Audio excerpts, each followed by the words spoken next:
제가 오늘 말씀을 잘 못 전하더라도 저를 비판하지 마시고 자신이 은혜 받을 마음의 준비가 안 됐다고 여기시기 바랍니다. 마태복음 7장 12절을 함께 읽겠습니다. 시작.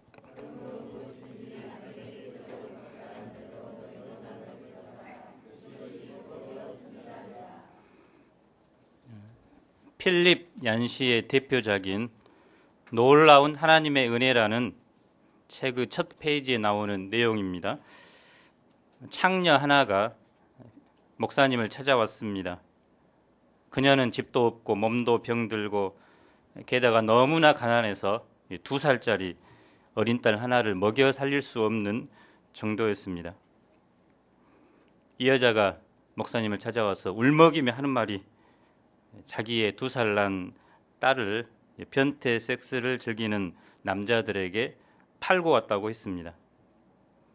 2살짜리 자기 딸을 1시간만 팔면 자기가 하룻밤 버는 것보다 수입이 더 좋아서 그랬다는데 실상은 이제 마약 살 돈을 구하려니 어쩔 수 없었다고 이야기했습니다. 조심스럽게 목사님이 교회에 가서 도움을 청해 볼 생각은 왜 하지 않았소? 라고 물어보았습니다. 그랬더니 여자가 정색을 하면서 교회요? 거긴 뭐하러 가요? 그렇잖아도 비참해 죽겠는데 가면 그 사람들 때문에 더 비참해질 거예요. 이 여자를 우리가 조금이라도 인정하거나 동정하자는 뜻에서 소개한 것은 아니고 마약 중독자에다 창녀요, 게다가 자기 어린 딸에게 매춘 행위를 시킨 이 여자의 행위는 절대로 동정해서도 인정해서도 안 됩니다. 문제는 이런 사람들이 교회에 찾아와서 도움을 청하고 또 그 제약된 길에서 벗어날 수 있도록 돕기에 교회가 존재해야 하는데 정작 그들의 눈에 비춰진 교회는 자기들을 더욱 비참하게 만드는 것으로 느끼고 있었다는 것입니다. 어쩌다가 교회가 이렇게 되었을까요? 죄인들을 품으시고 그들의 허물을 덮어주시는 하나님의 은혜를 말하기보다는 율법적인 윤리와 도덕을 강론하는 것이 되어버렸기 때문입니다. 예수님은 분명히 죄인들과 세리의 친구로 세상에 존재하셨는데 오늘날 교회는 이런 사람들을 비난하고 정죄하는 율법적이고 도덕적인 성형으로 변질되고 있습니다. 어떤 사람은 우리 시대를 칠면조 시대라고 표현했습니다.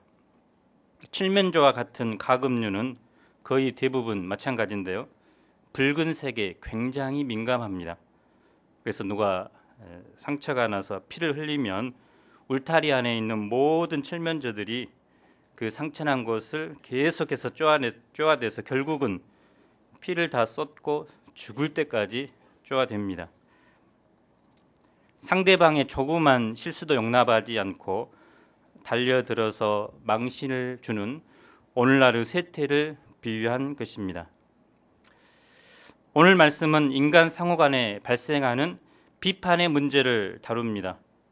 공동체 내에서 이 비판의 문제는 심각합니다. 우리가 어떻게 비판의 문제를 극복할 수 있을까요? 또 천국 시민이 된 우리는 다른 사람을 또 사회를 국가를 비난하는 대신 무엇을 해야 할까요? 첫째, 비판하는 대신 자신을 먼저 돌아보아야 합니다. 1절을 보십시오. 함께 읽어보겠습니다. 시작. 비판에는 긍정적인 면과 부정적인 면이 상존합니다. 그런데 본문에서 말하는 비판은 사사로운 비판을 말합니다. 공적인 재판을 말하는 것이 아닙니다. 공적인 재판은 사회의 공의와 질서를 세우기 위해서 반드시 필요합니다.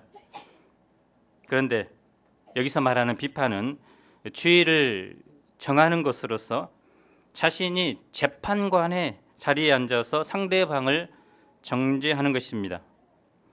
사람들에게는 남을 비판하기 좋아하는 습성이 있습니다.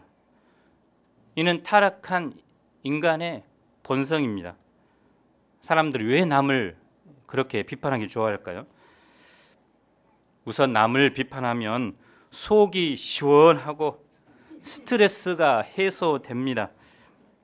그래서 인터넷에서 악플을 달고 그것으로 쾌감을 느낍니다. 또한 남을 비판하면 자기는 그 비판에서 제외되고 자신의 의로움을 드러낼 수 있기 때문입니다.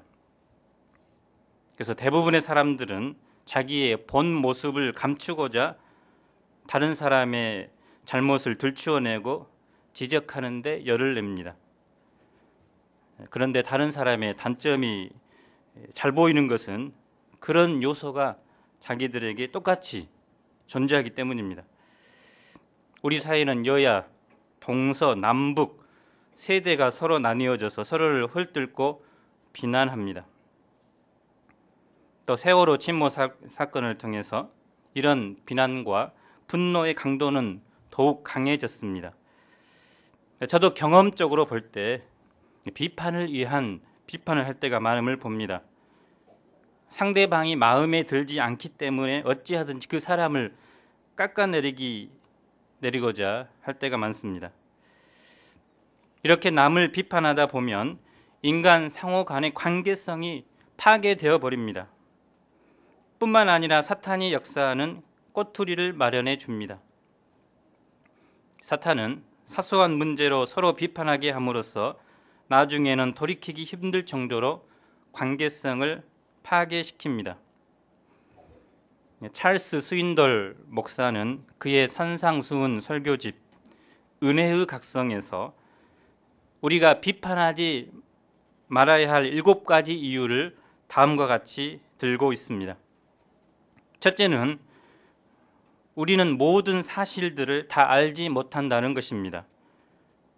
정당한 비판을 위해서는 모든 사실을 자기가 알고 있어야 합니다. 하지만 우리는 늘 제한된 사실에 대한 지식만 갖고 있을 뿐입니다. 이렇게 제한된 사실만 알고 있다면 우리의 비판은 늘 불완전할 수밖에 없습니다. 비판은 사실에 기초해야 하는데 제한된 사실로 어떻게 올바른 비판을 할 수 있겠습니까? 두 번째로 우리는 그 동기를 다 이해할 수 없습니다. 우리가 누군가를 비판할 때 우리는 그 사람의 동기를 파악할 수 없습니다. 겉으로 드러나는 행동이나 말, 표정을 통해서 그 동기를 100% 알 수는 없는 것입니다. 동기란 내적인 것이기 때문입니다. 따라서 동기를 이해하지 못하면서 무조건 비판하는 것은 잘못된 것입니다. 셋째로 완전히 객관적으로 사고할 수 없습니다. 그래서 인간의 판단은 항상 객관성과 주관성을 모두 가지고 있습니다. 어느 누구도 자신의 판단이 객관적이라고 말할 수 없습니다. 그 사람의 판단처럼 다른 사람들이 동일한 판단을 내려야만 그것은 객관적이라고 할 수 있습니다. 그렇기 때문에 상대방을 비판하고자 할 때 그것은 우리 자신의 주관성이 개입된 것이라는 점을 늘 인식해야 합니다. 네 번째로 상황을 완전히 알지 못합니다. 어떤 사실이나 사건은 모두 상황과 관련되어 있습니다.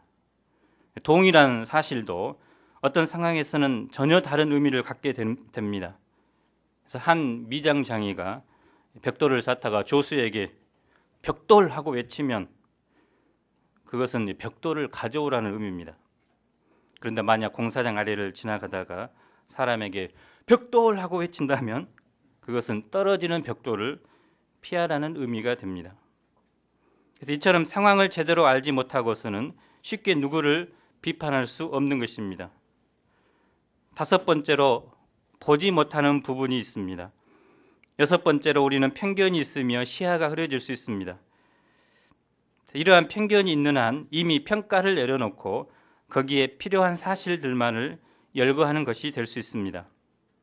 마지막으로 우리 자신은 불완전하며 일관성이 없습니다. C.S. 루이스는 자신이 가르치던 옥스퍼드 대학원 학생이 일관성 없는 태도를 가졌던 일화를 소개합니다. 그 학생은 여러 정치인에 대해서 매우 비판적인 사고를 가지고 있는데 그 정치인 중 한 명이 어떤 파티에서 사람들 앞에서 자신을 칭찬하자 그 다음부터는 그 정치인에 대해서 우호적인 시각으로 바뀌었다는 것입니다. 이렇게 불완전하며 일관성이 없는 것이 그 사람의 문제만이 아닙니다. 그렇게 우리는 그 누군가에 대해서 자세히 알지도 못하면서 자기의 마음에 안 든다고 습관적으로 비판하는 일은 없어야 합니다. 늘 비판적인 생각으로 가득 찬 사람과 함께하고 싶은 사람은 없습니다. 그 사람에게 언젠가는 나도 당할 수 있다는 생각이 들기 때문입니다. 본문에서 2절은 우리가 남을 비판해서는 안 되는 이유를 말해주고 있습니다. 성경에서 우리가 비판하지 말아야 할 이유는 무엇이라고 나와 있습니까? 2절을 함께 읽어보겠습니다. 시작.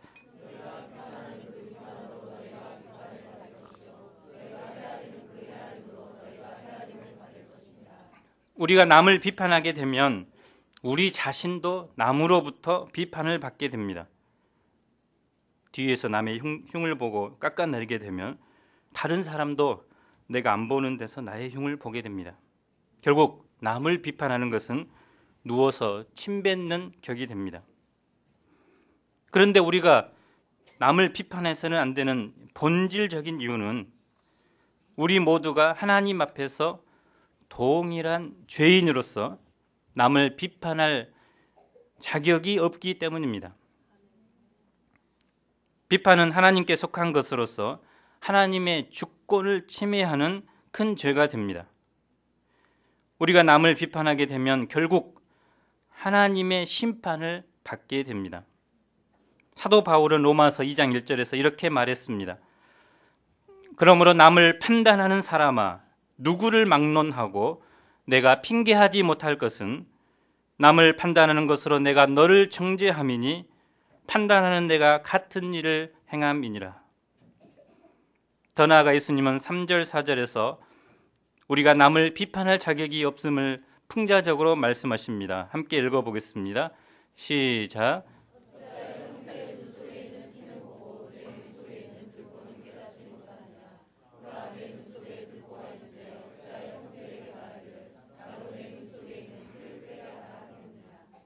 들보는 나무 토막을 말합니다.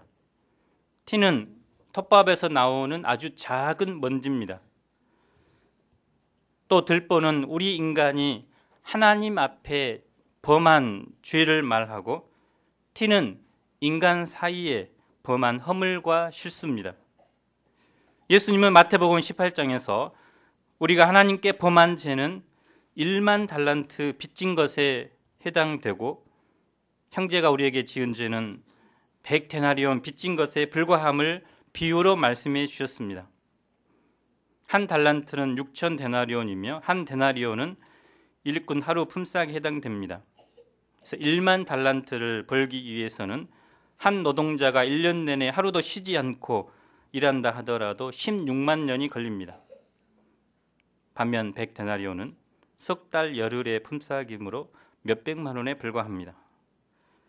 사람들은 자신의 큰 죄는 잘 보지 못하고 남의 약점과 실수는 잘 봅니다. 그리고 쪽집게를 가지고 다니면서 어찌하든지 남의 눈에 티를 빼고자 애를 씁니다. 사실 눈에 티를 빼는 일처럼 어려운 일은 없습니다. 우리 안과 송유호서 목사님이 잘 아실 것입니다. 눈은 신체 중에서 가장 예민한 기관이기 때문에 섬세하게 다루지 않으면 안 됩니다. 각막의 두께는 중심부가 0.5mm, 주변부가 0.6mm로서 매우 얇기 때문에 눈에 티가 들어가 박히면 현미경으로 10배 또는 16배 확대해서 보면서 조심스럽게 또 세심하게 빼내야 합니다. 함부로 빼다 하는 눈에 구멍이 납니다. 그래서 남의 눈에 티를 빼고자 하다가 잘못하면 눈을 빼서 봉사가 되게 하기 쉽습니다. 그래서 5절은 이렇게 말합니다. 함께 읽어보겠습니다. 시작.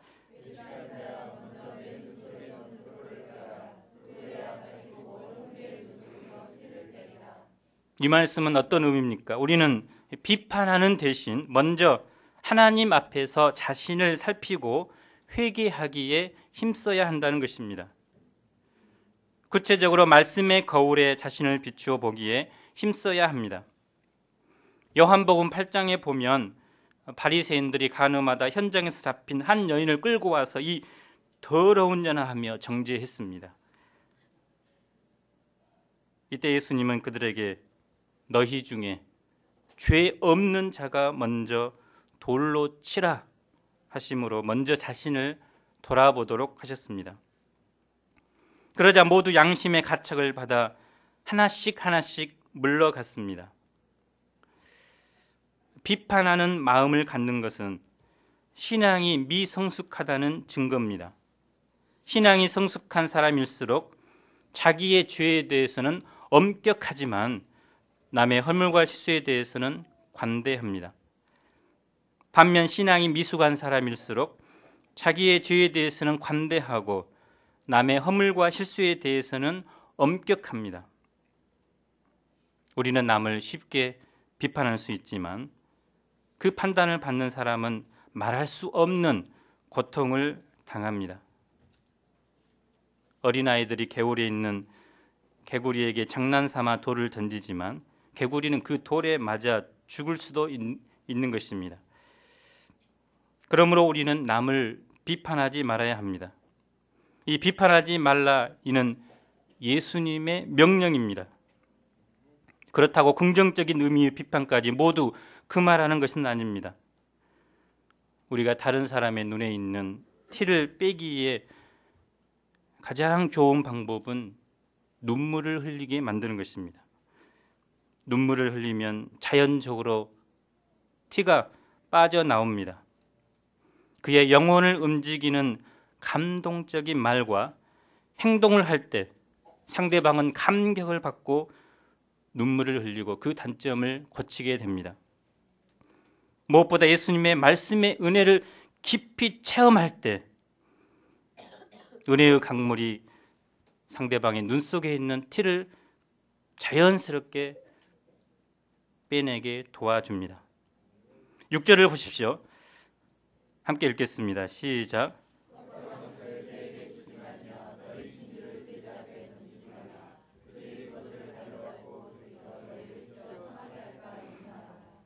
이 말씀은 비판을 해서는 안 되지만 옳고 그름을 분별하는 분별력은 가져야 함을 말해줍니다. 우리가 주님의 말씀에 순종해서 남을 비판하기보다 이해하고 받아들이기에만 힘쓰다 보면 무분별하게 모든 것을 받아들이기 쉽습니다.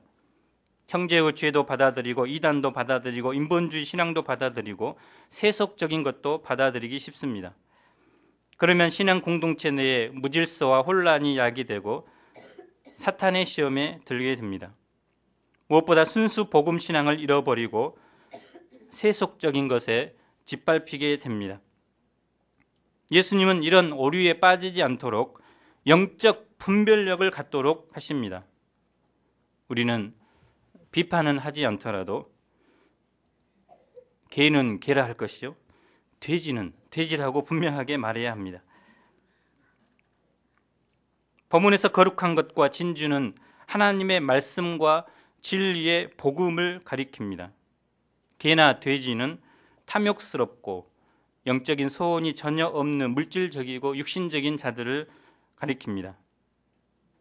만일 돼지에게 진주를 주면 돼지는 먹을 것 외에는 관심이 없기 때문에 발로 짓밟고 그런 것을 준 사람에게 화가 나서 달려들어 상하게 할 뿐입니다. 하나님의 말씀과 복음은 거룩하고 보배로운 진주와 같기 때문에 세속적이고 인본적인 것과 구별하여 거룩하게 보존되어야 합니다. 둘째, 비판하는 대신 기도해야 합니다. 우리가 남을 비판하지 않고 영적 분별력을 가지고 남을 돕고자 할 때 쉽지 않습니다. 사실 사람을 돕는 일처럼 힘든 일은 없습니다. 비판과 이 분별 사이에서 갈팡질팡합니다. 그런데 천국 시민인 우리가 이럴 때 누릴 수 있는 특권이 있습니다. 그것은 가장 좋은 것을 주시는 하늘 아버지께 기도할 수 있다는 것입니다. 7, 8절을 한번 읽어보겠습니다. 시작.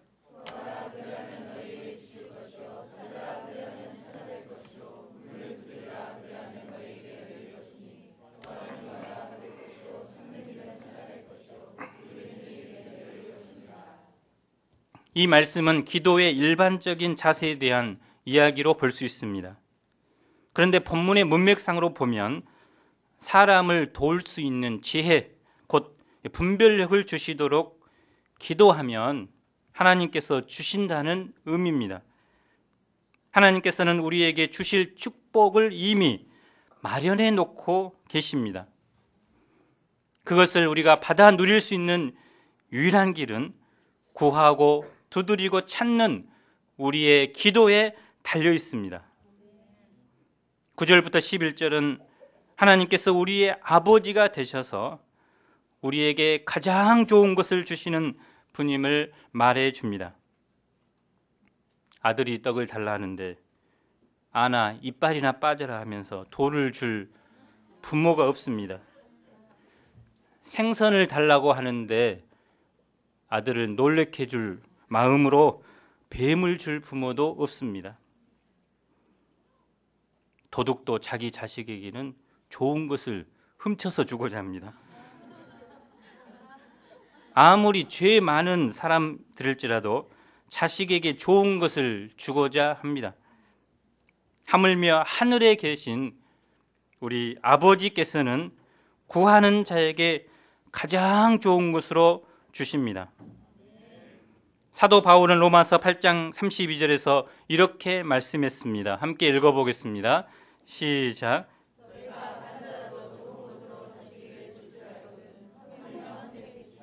예, 8장 32절 시작.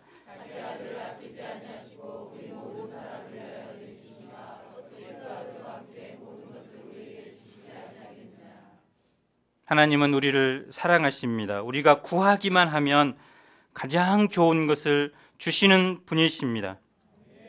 이 하나님께 구하고 찾고 두드리는 기도의 사람들이 되기를 기도합니다. 셋째, 비판하는 대신 황금률을 실천해야 합니다. 예수님은 결론적으로 말씀하십니다. 12절을 한번 읽어보겠습니다. 시작.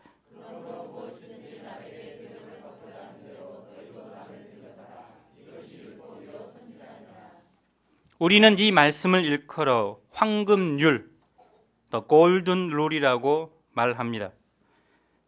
우리 그리스도인들이 사람과 사람의 관계 속에서 적용해야 하는 황금과 같은 법칙이기 때문입니다. 마태복음 6장 33절, 그런즉 너희는 먼저 그의 나라와 그의 의를 구하라. 그리하면 이 모든 것을 너희에게 더하시라는 말씀이 하나님과 인간 사이의 수직적 관계에 대한 강령이라고 한다면 이 황금률의 말씀은 사람과 사람 사이의 수평적인 관계에 대한 강령이라고 할 수 있습니다. 그래서 이 말씀을 가리켜서 사회윤리의 최정상이라고 한 분도 있고 윤리교훈의 에베레스트 산이라고 한 분도 있습니다. 이 황금률은 그야말로 우리 그리스도인들의 가장 지고한 행동 강령이라고 할 수 있습니다. 그래서 구약을 요약하시면서 예수님은 구약의 핵심이 바로 이 황금률이라고 했습니다. 그런데 당시 유대 랍비들 중에도 예수님과 유사한 말을 했습니다. 어떤 사람이 힐례를 찾아가서 내가 한 발을 들고 서 있을 동안에 율법을 다 설명해 보시오라고 요청했을 때 힐렐은 이렇게 말했습니다. 내게 달갑지 않은 일을 남에게 하지 말라. 이것이 전체 율법이요 그 나머지는 해석일 뿐이다라고 했습니다. 동양에서는 공자가 내가 하기 싫어하는 것을 남에게 강요하지 말라라고 했습니다. 그래서 어떤 사람들은 예수님의 명령은 무엇을 하라는 긍정문 형태고 적극적인 윤리인데 반해 유대교나 다른 기타 윤리들은 무엇을 하지 말라라는 부정문의 형태고 소극적인 윤리라는 점에서 예수님의 말씀에 우위성을 주장하는 분도 있습니다. 그러나 이것은 단지 표현의 차이일 뿐입니다. 중요한 것은 자신의 감정이 소중한 만큼 다른 사람들의 감정도 존중해주고 자신의 욕구가 소중한 만큼 다른 사람들의 욕구도 인정하고 실현되어질 수 있도록 도와주라는 것입니다. 이 황금률은 내 이웃을 내 몸과 같이 사랑하라는 이웃 사랑의 계명을 좀 더 구체적으로 표현한 것입니다. 황금률의 정신은 역지사지의 정신이라고 할 수 있습니다. 서로 입장을 바꾸어 생각하는 것입니다. 내가 좋아하면 다른 사람들도 좋아하겠구나. 내가 싫어하면 다른 사람들도 싫어하겠구나 하고 생각해 보는 것입니다.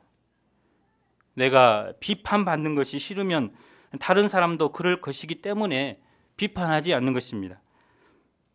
내가 미움을 받고 폭력을 당하면 아프다는 것을 알기 때문에 다른 사람도 그럴 것이라 생각하고 미워하지 않는 것이고 폭력을 행사하지 않는 것입니다.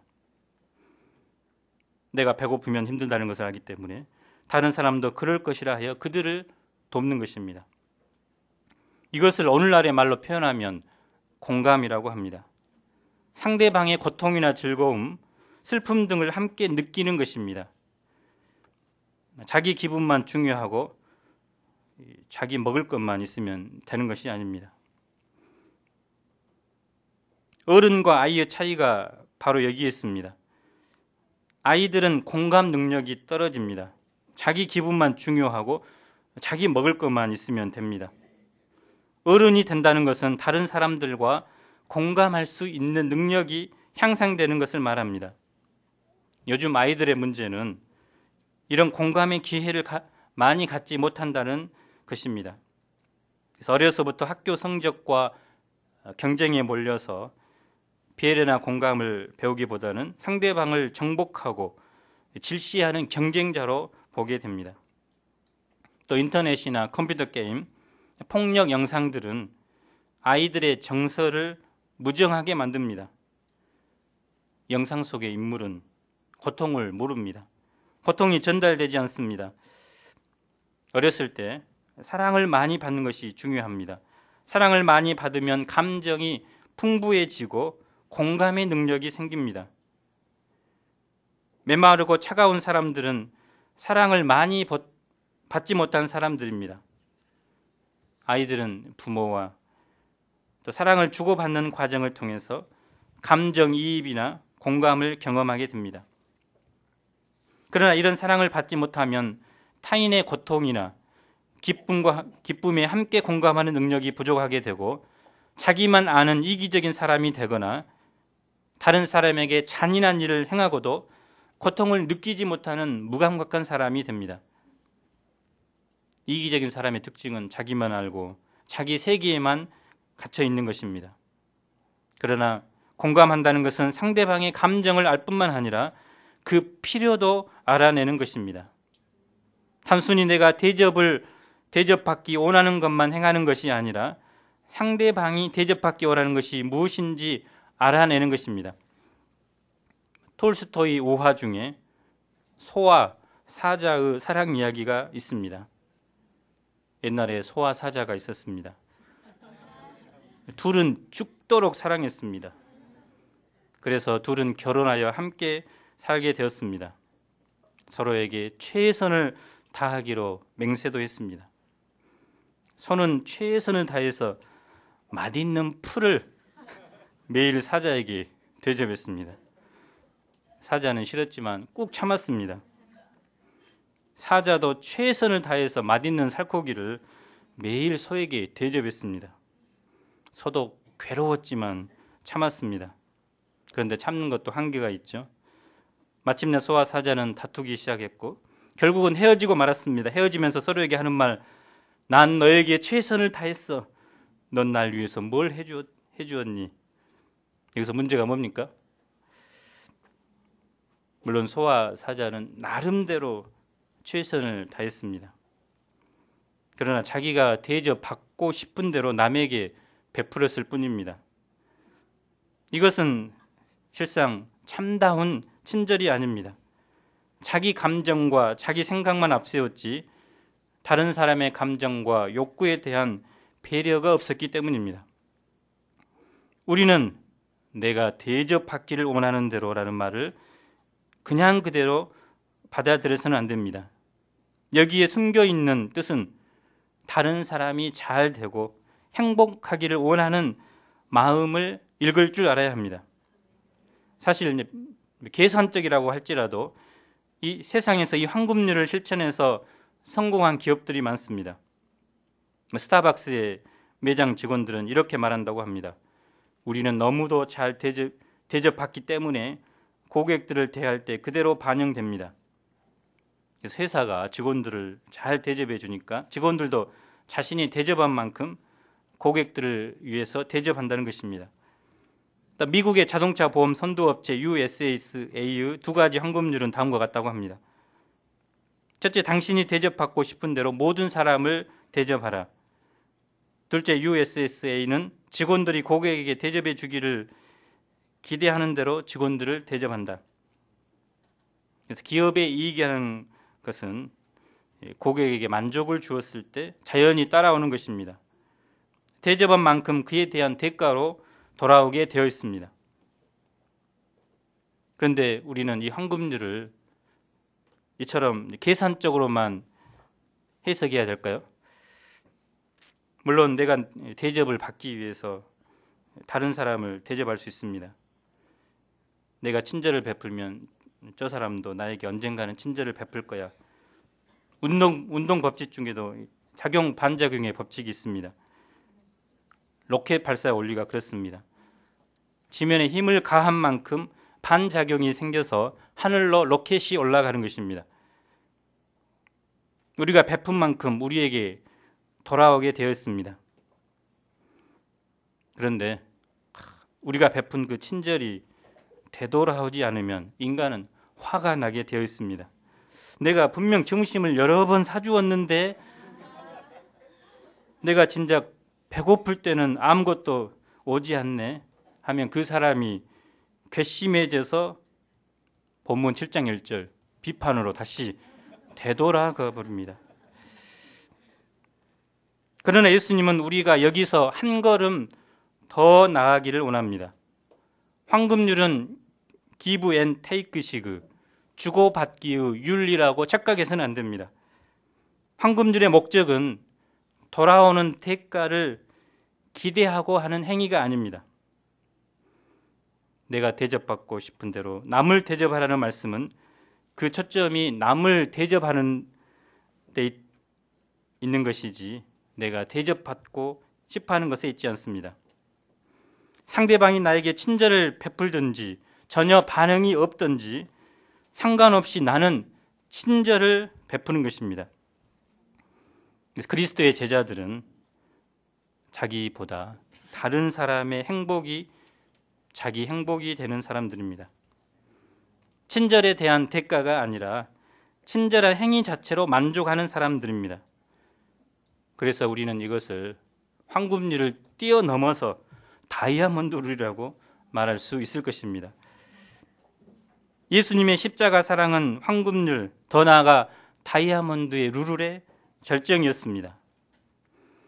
예수님은 대가를 바라지 않고 대가를 바라고 우리를 위해 죽지 않으셨습니다. 무조건적으로 우리를 사랑하셨습니다. 우리에게 영원한 생명을 주시기 위해 자기의 몸을 아낌없이 내어주셨습니다. 죄인된 우리를 높여서 하나님의 자녀로 대우해 주셨습니다. 또 죽음 이후에는 영원한 천국을 약속하셨습니다. 또 이 땅에 살면서도 우리에게 값없이 무조건적으로 모든 것을 우리에게 주셨습니다. 예수님께서 이 땅에 오신 목적은 바로 이 황금률의 진정한 정신을 실천하고자 오신 것입니다. 이제 예수님의 제자된 우리들도 다른 사람에게 대접을 받고자 하는 마음보다는 예수님처럼 아낌없이 주는 황금률의 진짜 정신을 실천할 수 있기를 간절히 기도합니다. 결론입니다. 우리가 다른 사람을 비판하기보다는 오늘 말씀처럼 먼저 내 자신의 부족함과 치의를 깊이 인식해야 되겠습니다. 또 우리가 사람을 돕고자 할 때 우리의 지식과 힘으로는 부족합니다. 우리가 구하고 찾고 두드리는 기도를 통해 한 사람을 도울 수 있는 지혜, 영적 분별력을 덧입을 수 있기를 기도합니다. 무엇보다 예수님께서 우리에게 주신 이 황금률을 적극적으로 실천하여 우리 교회가 사랑과 행복이 넘치는 공동체를 만들어 나가야 되겠습니다. 본문 서두에 교회에 대한 선입관을 가지고 죄와 문제로 가득 찬 그 창녀 같은 여인들이 우리 모임에 담겨져서 그들을 품고 섬기며 변화시키는 그런 교회다운 교회가 되기를 간절히 기도합니다. 12절을 함께 읽겠습니다. 시작.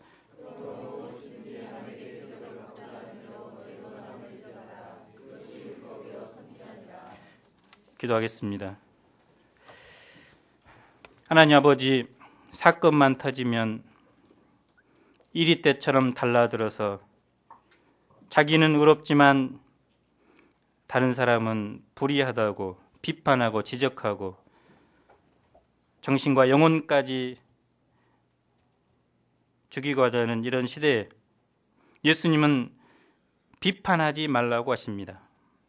비판하기보다 우리 눈 속에 있는 들보를 보라고 하십니다. 우리가 주님께 1만 달란트 빚진 죄인들입니다. 다른 사람을 비판하기보다 그것을 통해서 우리를 볼 수 있는 기회가 되도록 도와주시기를 기도합니다. 또 한 사람을 도울 때 그 사람을 어떻게 도울 것인가 막막합니다. 그럴 때 우리에게 가장 좋은 것을 주시는 이 하나님께 구하고 찾고 두드리는 기도의 사람들이 될 수 있도록 도와주십시오. 또 무엇이든지 남에게 대접을 받고자 하는 대로 너희도 남을 대접하라 주님을 말씀하십니다. 이 황금률이 모든 인간 상호 간의 최고의 법칙입니다. 그러나 우리 주님은 이것을 뛰어넘어서 온전히 우리에게 자신의 가장 귀한 목숨까지 십자가에 내어주셨습니다. 이제 우리도 이 황금률을 실천하는 자들이 되게 도와주시고 그걸 통해서 우리의 삶을 통해서 한 영혼이 생명을 얻고 살아나는 역사들이 가정과 교회와 또 직장에서 캠퍼스에서 일어날 수 있도록 축복해 주시기를 간절히 기도합니다. 예수님 이름으로 기도합니다. 아멘. 모두 일어나 찬송가 218장